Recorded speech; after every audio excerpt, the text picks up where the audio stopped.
Nous faisons la paracha de Vaïkra. Nous commençons le 3e livre, le livre qui s'appelle le livre de la pureté. C'est écrit qu'avec les petits-enfants de 6 ans, quand on commence à leur apprendre la paracha, on commence par la paracha de Vaïkra. Pourquoi? Parce que Vaïkra parle de sacrifice qui purifie la personne. C'est ça? C'est pour ça que beaucoup de gens, ils ont un peu de la difficulté avec ce livre parce que c'est un livre technique.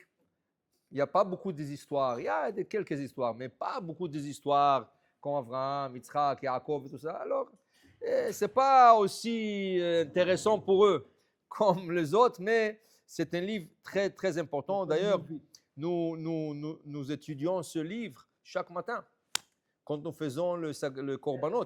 Okay? Nous faisons le korbanot chaque matin, b'chavod. Alors, nous disons, Ezeo Mekomash Zvachim, Kodesh Kodashim, Shelamim, Khatat, Hasham, tout ça, ça vient de ce parachute qu'on va lire maintenant. On va dire quelque chose, on va commencer sur le premier verset de la paracha. Le premier verset de la paracha, il est écrit Vaïkra El Moshe. Et Hachem, il appelle à Moshe Rabbeinu. Okay? C'est écrit ici Vaïkra El Moshe, Vaïdaber Adonai Elav, Me'o El Moed. Très bien. Jusqu'à date, on a appris à propos du Mishkan, la construction du Mishkan, tout ce que ça a pris, comment ils ont fait, comment ils ont... Et là, une fois que le Mishkan était sur pied, alors il faut... Qu'est-ce que tu fais avec? Hachem, il appelle Moshe Rabbeinu, il dit, viens, maintenant c'est ton tour de faire le service. Comme vous savez, Moshe Rabbeinu était censé être Kohen.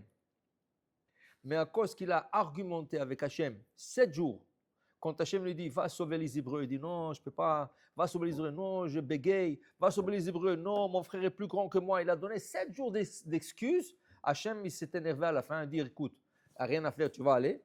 Et tu as perdu. Qu'est-ce qu'il a perdu? Hachem pensait de faire de Moshe Rabbeinu et de ses enfants Kohanim.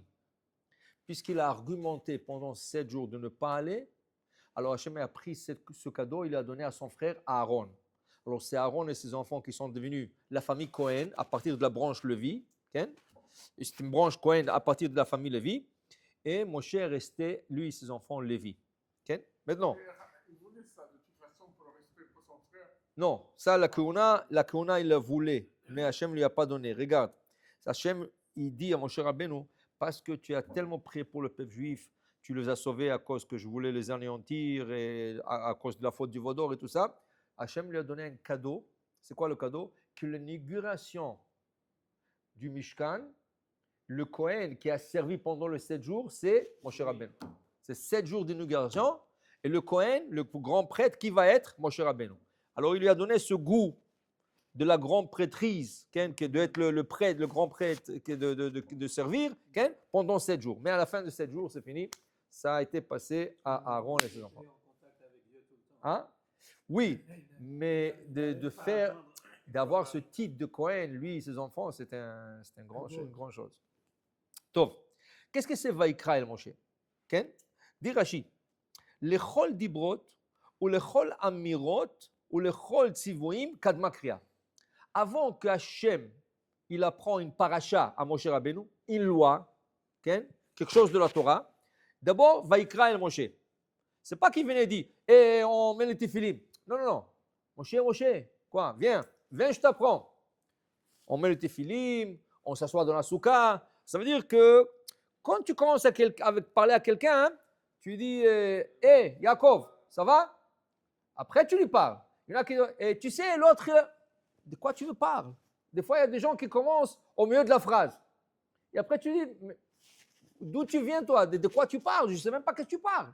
Dit Hachem, non, Vaïkra el Moshe. D'abord, Vaïkra el Moshe. Moshe, oui, voilà, écoute, qu'est-ce que j'ai à te dire? Dans la Torah, le mot Vaïkra, dernière lettre de ce mot, Aleph, elle est minuscule. Pourquoi? Parce que Moshe il dit, quoi? Dieu, vous allez écrire que vous m'avez appelé? Qui suis-je que vous m'appelez? Je ne suis rien du tout. Écrivez dans la Torah que, comme Vaïkar, ça veut dire que par hasard, il lui a parlé. D'où est-ce qu'on trouve ça? On trouve ça chez le prophète des nations du monde, Bil'am. Vaïkar Hashem el Bil'am. Vaïkar, ça veut dire micré, par hasard. Comme ça, inattendu. Alors Hachem lui a parlé à Bilam. À Bilam, Hachem ne l'appelait pas. Il venait chez lui dans le rêve, il parlait comme ça. Ou il parlait des fois comme ça. Mais pas qu'il appelait la Shonchiba par amour.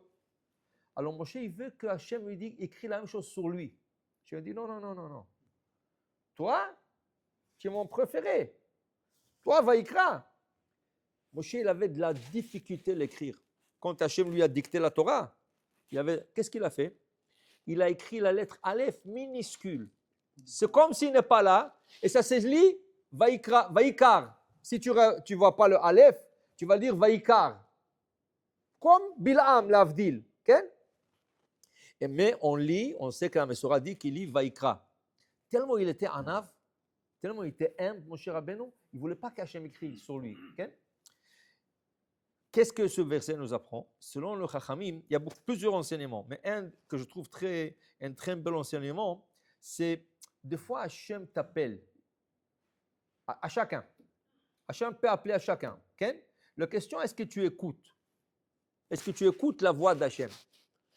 Il y en a qui captent, qu'Hachem leur parle à travers quelque chose qui se passe devant eux, okay? Des signes. Il y en a qui n'écoutent pas. Alors, quand Hachem t'appelle, ce n'est pas nécessairement... Tu sens comme si Hachem te parle à travers une situation dans la vie. Alors, je vous donne un exemple. C'est écrit quand les frères de Yosef se sont réunis et ils ont décidé de jeter Yosef dans le puits. Okay? D'abord, ils ont décidé de le tuer. Okay? Et là, Vaishma Reuven. Et Reuven a écouté. Elle dit non, jamais de la vie. On ne va pas le tuer. C'est notre frère. On va le mettre, on va le jeter dans le puits. Il y a un puits ici, on va le jeter dans le puits. Okay? Top. Ils l'ont mis dans le puits. La Gemara pose une question. Qu'est-ce que c'est Vaishma Reuven? Qu'est-ce qu'il a entendu? La Torah ne dit pas. Qu'est-ce que Vaishma Reuven? Alors c'est écrit qu'une voix céleste est sortie du ciel. Okay?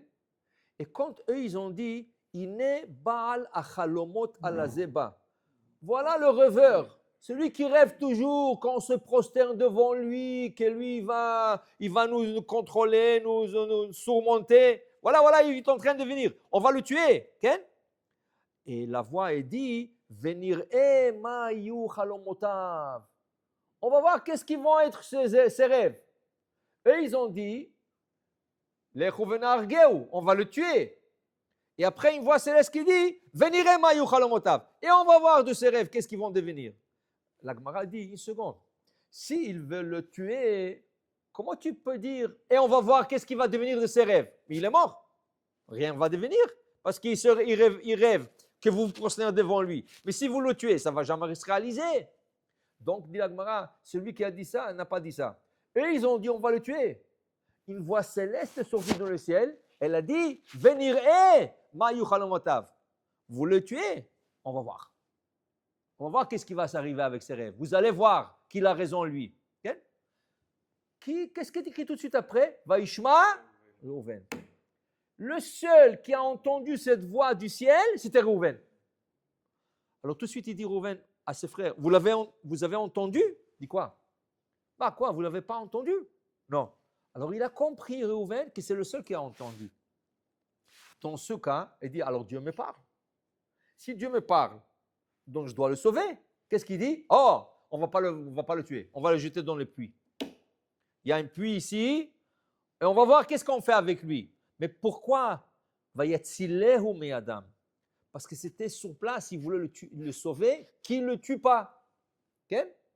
Donc, une voix céleste est sortie du ciel et le seul qui l'a entendu, c'est qui? Reuven. Okay? Il a fait. Ça, c'est un exemple. Okay? Un exemple. Un autre exemple, dans le Talmud. Dans le Talmud, c'est écrit que Rabbi Yochanan, il est arrivé à un point qu'il n'avait plus du pain à manger. Il lui restait un petit morceau de pain. Il dit quoi? Je ne vais pas crever de faim ici. Alors il voulait quitter Israël pour aller à Babylone. Peut-être là-bas, il va trouver quelque chose. Peut-être il va devenir un rabbi dans une synagogue ou Beth Midrash ou quelque chose. Alors il a décidé de quitter Israël. Il a pris ce dernier morceau de pain qu'il avait et il est parti. En route, il rencontre un autre rabbin qui s'appelle Ilfa. Il dit Shalom Aleichem. Il dit Shalom Aleichem, Shalom. Il dit Rabbi Yochanan, où vous allez? Il dit je quitte Israël parce que j'ai plus quoi manger, j'ai besoin de. Il dit mais moi aussi, il lui dit. Il fallait dire mais moi aussi, j'étais en route de quitter pour Babylone. Oh très bien, alors allons-y ensemble. Et ils ont commencé à prendre la route. Ils prennent la route. C'était déjà midi, ils avaient faim, ils avaient chaud. Il y avait un pont. Et sous le pont, il y avait de l'ombre. Alors ils ont dit, on va s'asseoir sous le pont, prendre le petit morceau de pain qui nous reste et se rafraîchir un peu. Et c'est ça, un petit break. Top. Ils se sont mis là-bas. Du coup, il y a une voix céleste qui dit, qu'est-ce qu'ils ont fait? Qu'est-ce qu'ils font ces deux-là? Ils quittent Israël? Quoi? Ils quittent la Torah et tout ça? Alors, ils entendent deux voix. Un dit à l'autre, ok, alors on casse le pont sur eux. Et comme ça, il meurt là-bas. Et l'autre voix qui dit, non, non, non, non, non. Il y a un entre eux qui va devenir un très important rabbin. Alors, il ne faut pas leur toucher. Qui c'est qui entend toute cette discussion? Rabbi Yochanan. Il dit à Ilfa, tu viens d'entendre qu'est-ce que j'ai entendu? Il dit quoi? Qu'est-ce que tu rêves? Il n'y a personne ici. Je n'ai rien entendu. Qu'est-ce qu'il lui dit? Il lui dit au revoir. Il dit où tu vas? Je retourne en Israël. Il dit pourquoi? Il dit non, parce que je sens que mon mazal est là-bas. Il dit mais tu es en route pour aller. Il dit oui, mais je ne sais pas, je n'ai pas envie d'aller. Il est retourné en Israël. Dès qu'il rentre dans le port de la ville d'Israël, le grand rabbin d'Israël est décédé. Et ils ont cherché un remplaçant. Il dit, oh, Rabbi Yochanan est là. C'est un grand chacham. Lui, il va prendre la place. Ils l'ont enrichi. Et là, il est devenu le grand rabbin d'Israël. Le maître d'Eretz Israël. Il est parti à Babylone. Après, il a entendu, oh, vous savez, c'est que lui, le grand rabbin qui est devenu, c'est Rabbi Yochanan. Il dit, quoi? Mais j'étais avec lui en train de... Il est retourné vers Israël. Et il a vu. Il dit, qu'est-ce que c'est ça? Il dit, je ne sais pas, j'avais le feeling, j'avais le sentiment que je dois revenir. Voilà. Qu'est-ce qu'il a fait, Ilfa? Il est monté sur un mât de bateau. Il est monté. Il a dit, si quelqu'un me pose une question d'Halakha et je ne sais pas répondre, je me jette du bateau. Parce qu'Ilfa, il était encore plus grand dans la Torah que Rabbi Yochanan. Il était plus grand dans la Torah de Rabbi Yochanan. Il dit quoi? Vous l'avez pris à lui, mais moi je suis plus grand que lui. Il dit oui, mais tu n'étais pas là. Tu n'étais pas là, c'est lui qui était là. C'est pas qu'il n'était pas. Rabbi Yochanan était très grand. Oui, regarde, qu'est-ce que la Torah, là, le Talmud dit de Rabbi Yochanan. Mais Ilfa était plus grand dans la Torah. Mais il n'était pas là. Si tu serais là, on t'aurait pris, mais lui était là, alors il a gagné. Alors Gemara dit, regarde, des fois, il y a des voix célestes qui sortent dans l'air comme ça, et tu entends, tu as ce feeling. Il faut que je fasse ça, il faut que je vais là-bas. Il ne faut pas que je fasse ça. Il faut que tu suis tes sentiments. Ça veut dire qu'Hachem te parle. Et si tu captes le message, tu as gagné. Okay? Et si tu laisses partir, tu dis, ah, non, c'est la bêtise. Ah, je suis en train de rêver. Non. Hachem est en train de Vaikra el Moshe. Hachem est en train d'appeler à Moshe. À qui c'est Moshe? À chaque juif. Fais ça, va là-bas. Fais ici, va ici. Touche ça, ouais, tu comprends? Alors, on est toute la journée avec des messages d'Hachem. Alors, il faut suivre. On est guidé, ça. Exact. Alors, toujours, il faut suivre ses sentiments. Mais non, si tu veux faire quelque chose d'interdit, on ne parle pas de ça. Ah, Dieu m'a dit de faire ça. On ne parle pas de ça. Tu veux faire une affaire. Tu veux te marier, tu veux faire une affaire, tu veux toutes sortes de petites choses comme ça. Okay? Tu suis qu'est-ce qu'Hachem est en train de dire. Chacun il a un feeling, un sentiment. Suis-le. Parce que ça, c'est le message du ciel. Amen. Amen. Oui.